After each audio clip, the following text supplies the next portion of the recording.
For today's video guys, samahan nyo nga kaming mag food trip. Babanat tayo ngayon ng sinigang na baka, yung sinusupsop. Kaya ano pang hinihintay nyo? Samahan nyo na kami dito. Matik! Let's go!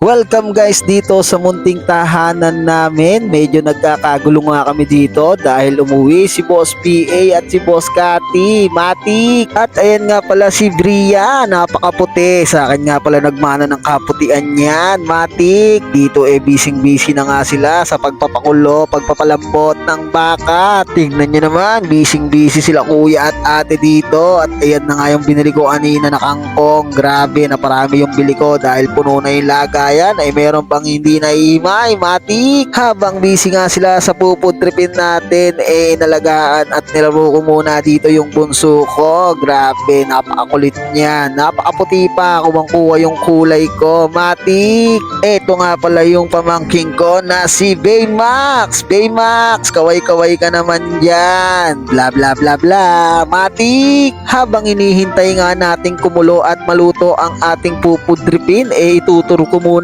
kayo dito sa aming munting tahanan. Matik! Ayan nga pala si Theo at si Jacob. Bali naglalaro sila dyan ng hindi pansinan. Kaya ayan, kita mo ba? Di mo napansin. Matik! Yung bahay nga pala namin guys, dati hindi ganito kalaki. Medyo lumaki lang siya ng konti. Mga 1/4 dahil dati yung bubong namin parang baha.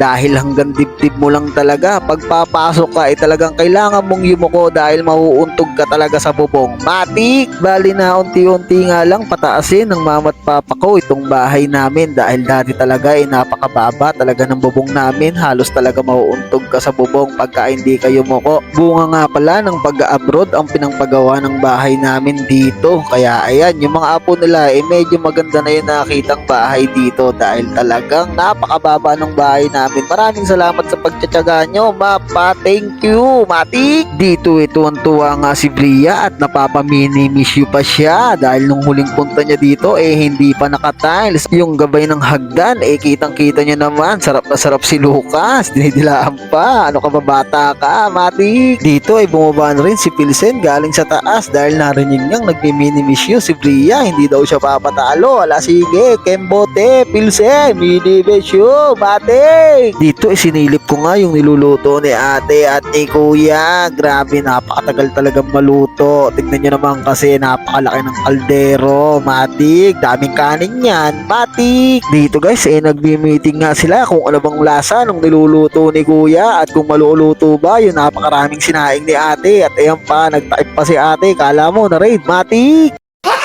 Dito tinawag na nga ako ni kuya dahil luto na raw yung kanyang sinigang na baka. Tignan ko daw at video at ayan na nga, grabe, parang bulkan, kumukulo-kulo na. At ayan yung sinaing ni ate na napakarami, naluto na rin. Salamat sa plastic at naluto, Matik. At dahil nga malapit na talaga tayo magkainan, naggawa na ako dito ng ating sausawan, sinigang na baka. Kaya dapat hindi mawawalan yan ng sili at patis. Matik yan. Sausawan natin yan mamaya, Mati. Dito naganda na nga rin si Nico ng aming kakainan. Grabe, parang nanalot galing peryahan, Mati. Guys, ganito nga pala yung proseso ng pagkain namin dito. Kailangan sabay-sabay, kailangan magkaasama, kailangan walang may iwan dahil ganyan kami si nanay ng aming nanay, Mati. Dito nag-extend na nga yung mga pamangking ko na pumesto sa hagdan dahil hindi talaga kami kasya dito dahil napakarami nga namin pag kumakain kami ng sabay-sabay.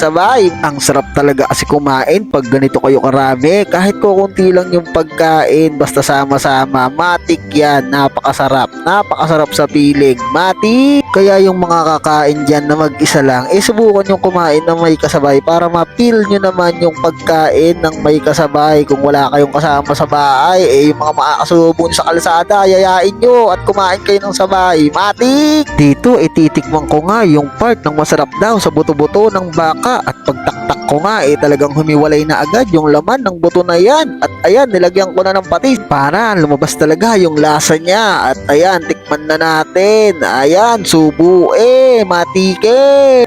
Grabe, napakasarap naman talaga. Halos humiwalay yung kaluluwa mo sa mararamdaman mong taba. High blooding ka yan, boy. Talagang pag di mo tinigilan yan.